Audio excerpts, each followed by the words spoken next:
મારું નામ છે રાજલ ગઢવી અને તમે જોઈ રહ્યા છો કચ્છ ભાવિ. તારીખ 4/4/2025 પૂરતા પ્રમાણમાં પાણી વિતરણ ન થતું હોવા બાબતે ગાંધીધામ કાર્ગો ઝૂંપડપટ્ટી બાપા સીતારામ નગરમાં છેલ્લા 3-4 મહિનાથી પાણી નથી મળી રહ્યું, જેના લીધે ત્યાંના લોકોને પાણીની વિકટ સમસ્યાનો સામનો કરવો પડી રહ્યો છે.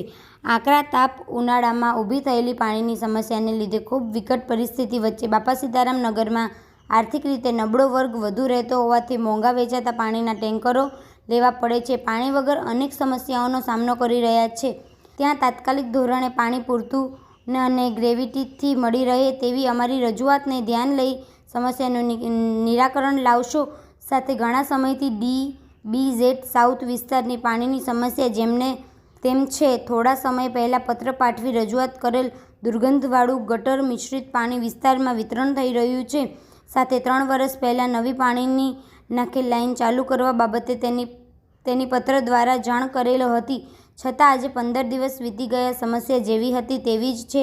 ના છૂટકે અમારે ગાંધી ચિંધ્યા માર્ગે આંદોલન કરવાની ફરજ પડશે. તો આપ શ્રીને અમારી સમસ્યા 10 દિવસમાં પૂર્ણ કરવા નમ્ર અરજ છે.